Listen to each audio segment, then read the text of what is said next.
Welcome, I am Rails Eve and your host for Keep Traveling Your African Vacation, the only podcast which brings you insightful information in the African tourism industry by real tourism professionals. Today is our 25th episode and I have the pleasure of introducing co-owner Rolf Steiner from Rhulani Safari Lodge in Madikwe in the northwest province of South Africa. Rolf, welcome to the show.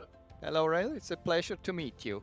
Thank you for coming on board. Rolf, many international guests will not clearly understand where Madikwe is, so give us an understanding of where you are situated geographically. Yes, of course. You already mentioned it in the introduction. So we are located in the northwest province of South Africa. For the ones that do not understand how South Africa works, so internationally we recommend you fly into Johannesburg. There are many direct flights from all over the world. Then from there you continue in northwest directions, almost up to the border to Botswana. The distance is around 400 kilometers if you want to do that on the road. You can also fly in there. Madikwe is the third or fourth biggest wildlife reserve in South Africa, and it's totally malaria free, and it's a provincial reserve. It's totally private, only for people visiting us they can go in. So just to have an idea where we are and what you can expect. Sometimes we really have guests, they have so much money and a sense of luxury, they even fly in with their own charter flight. We can certainly organize for them. It's of course a fantastic option, but it's quite pricey. But the good news is that the federal airline is the only one which has the license to operate between Johannesburg and Madikwe with 2 daily flights. The flight times are quite nicely scheduled, so if you fly in with an international flights, you can continue and check in at Rhulani early afternoon and you don't miss the evening safari the same day. So it's a flight in the morning and early afternoon to fly in and to go back. So when you go home, that you catch your afternoon flight to go back to your home. So that's Federal Airlines, and the price there is affordable, and especially it's a beautiful experience if you fly in with that airplane. It's an earthy runway like you have in these movies, safari movies, the little airplane flies in. So that's already part of the experience. It's not just transportation. You've also mentioned that you're close to the Botswana border. So could potential guests fly into Gaborone or Maun and get to you as well? Yeah, Gaborone would be an option. Some guests do that indeed. It's even closer. So from the Gaborone airport, you would only need more or less an hour. The disadvantage of this option is that there are not so many overseas international flights directly flying in Gaborone. So you have then just a layover in Johannesburg or somewhere else. That's the first thing where you will be losing time. And the second one, from Gaborone, you would have to cross the border. You make a road entry into South Africa there. It's not a problem. We have a transfer option. He does all the formalities together with you. It's a door-to-door service. That's not the problem, but it's just something more in between. But yes, it is definitely an option to do. That's good to know. Tell me a little bit more about the actual property itself, Rolf. What people can expect as far as accommodation and other activities and amenities. Okay, let's start with accommodation. So Rhulani Safari Lodge is a 5-star boutique lodge. It's private, so our guests are treated in a familiar atmosphere like royalty. It's this private environment where there are not so many people, so you can expect a private experience. We have 6 private independent bungalows with private deck, with plunge pool, no visibility from one bungalow to the other. So you can take your outside shower there and into the bush, and nobody will see you taking the shower except the animals, of course. Then we have 1 luxury private chalet, we call it Premium, which is a bit bigger than the others. It has a second room, which is a lounge, or a second bedroom, which is ideal for families with 2 children. And then we have a luxury family suite. This is really then for bigger families. The maximum capacity is up to 4 adults and 2 children. So if Rhulani is fully booked, you can expect 18. This is the maximum that we are sharing together. This is with regard to the capacity.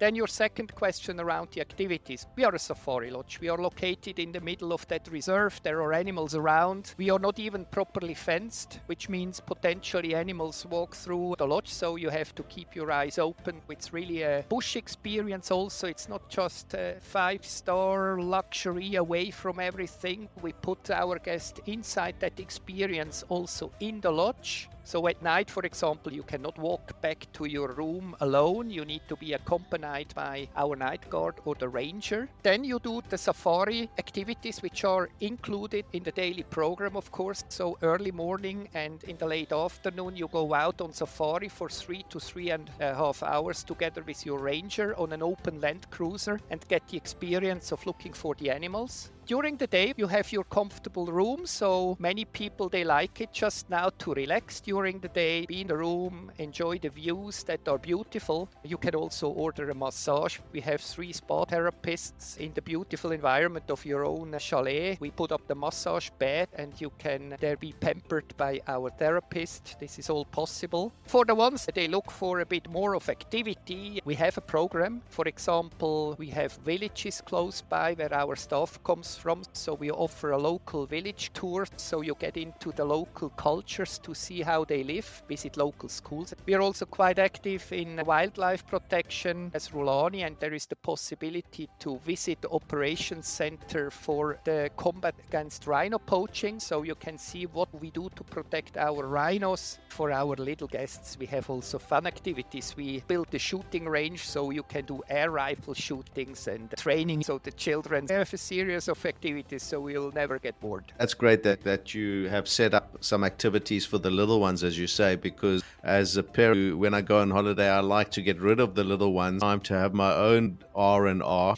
So that's a fantastic opportunity that the parents give the little ones away and know that they're going to be looked after. Rolf, I've noticed on your website that you are fully off-grid, is that correct? You're running solar 24/7, or are you still attached to the main grid for any issue that you may or may not have? No, you read that correctly. We are 100% off the grid.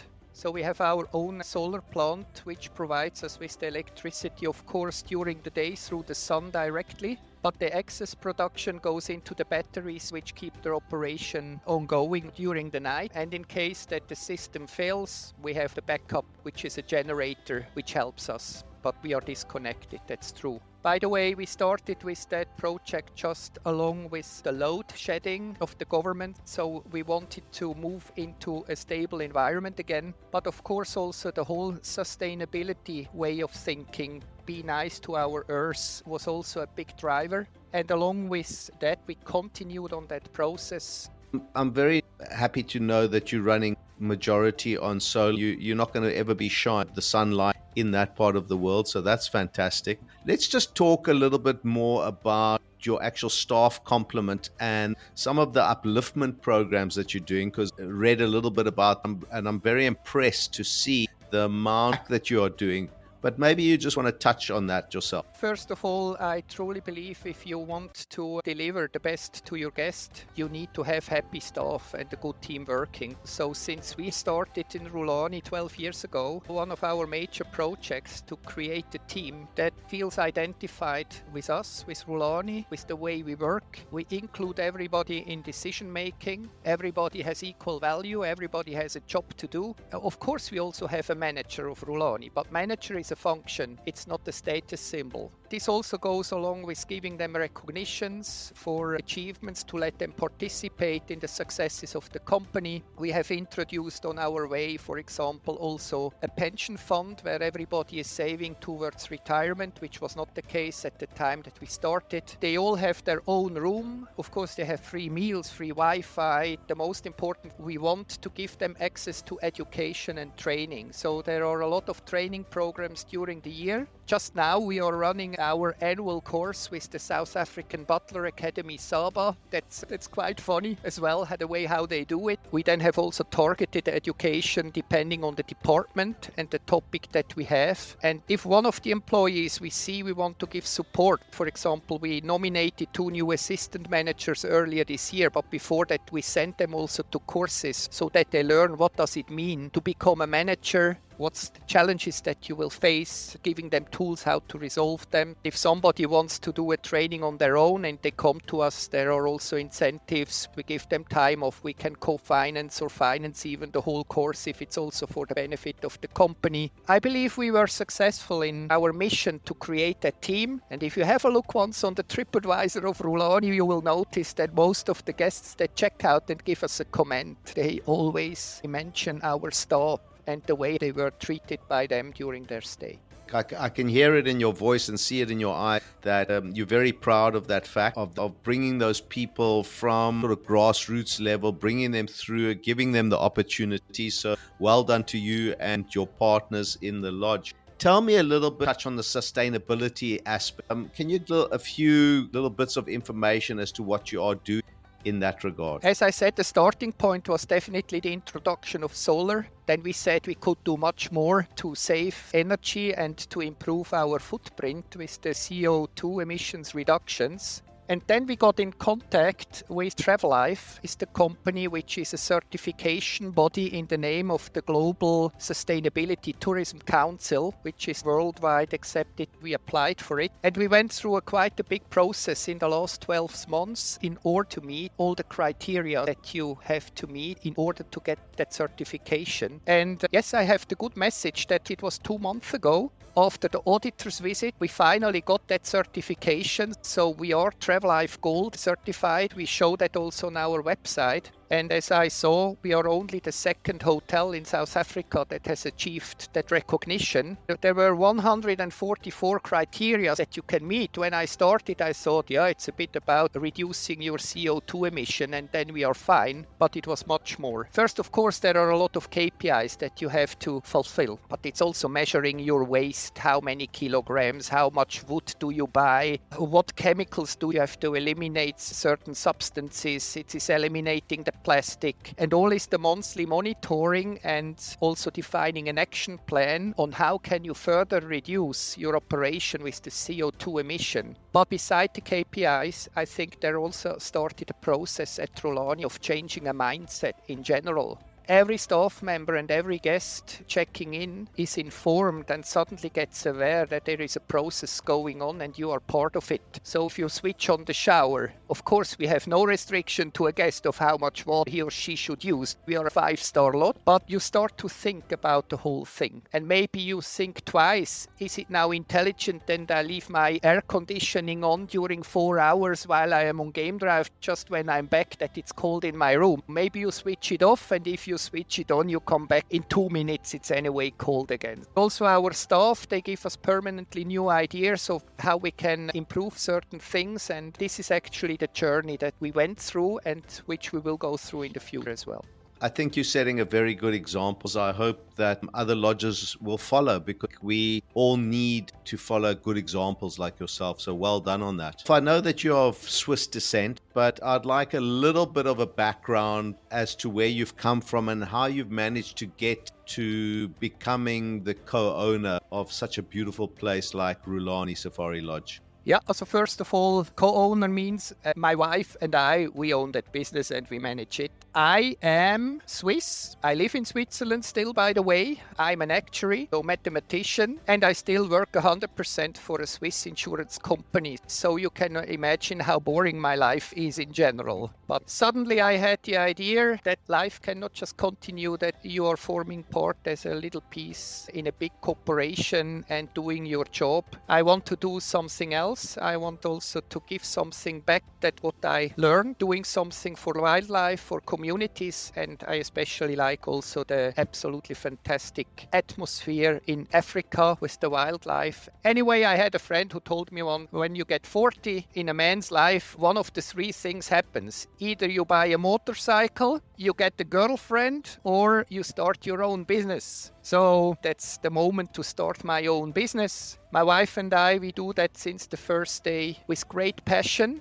beside everything that we have, my job, our family, etc. And even in difficult moments, we also had our troubles. We also survived the pandemic in between, which was not funny. But even then, we said we are committed to this. There will be always a way out. And each time we arrive ourselves at Rhulani and we see the African sun going on every morning, we say that's just too beautiful. That's the driver now for this activity, making that place every day more and more perfect for us and for our staff, and so we can show it to the guests visiting us. That's a fantastic story. And I'm sure as you're getting old, you're going to tend to spend more and more time back in Africa, because I know what you're talking about when you talk about the African sunset. There is nothing quite like it. Rolf, during your time at the lodge or in tourism, I'm expecting a funny or scary moment might have happened to you personally or while you were around with a guest. Can you maybe share a funny story that you're going to tell the grandchildren one day, or our listeners can have a good laugh?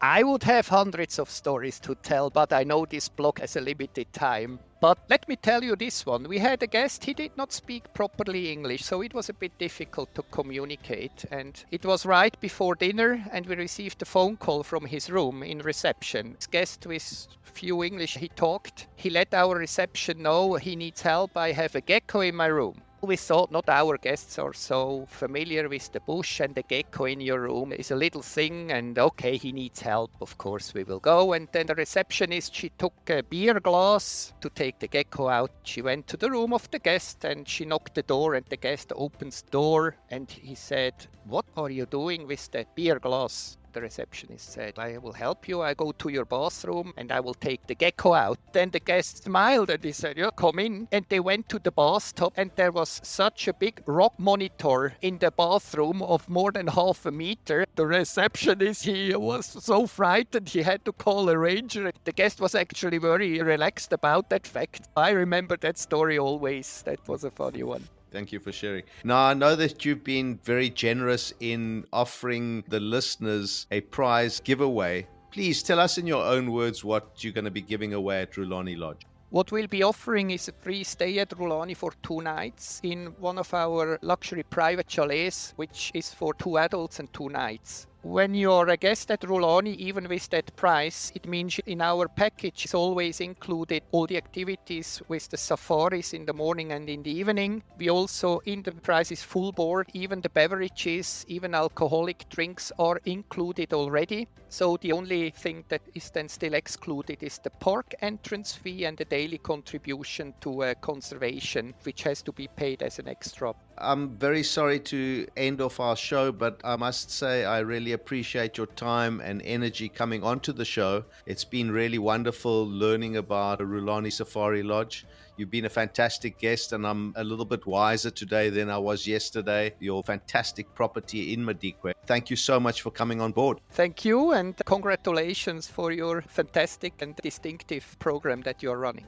Thank you very much. And that was Rolf Steiner from Rhulani Safari Lodge in Madikwe in the northwest province of South Africa. Do not forget that fantastic prize giveaway of an all-inclusive 2-night stay at Rhulani Safari Lodge. All the entry details can be found in the show notes of this episode, or head over to www.wildsunsets.travel/podcast. If you enjoyed the show, please rate the show on Apple Podcasts or drop me an email. Tune in again next week when I will be chatting to Andrew Bannister and Alice Rowe from Bannister Hotel in the very heart of Johannesburg, South Africa. My name is Rails Eve, and consider this. A few years from now, you will not remember how much it cost you, but you will still remember the memories you made. Keep traveling.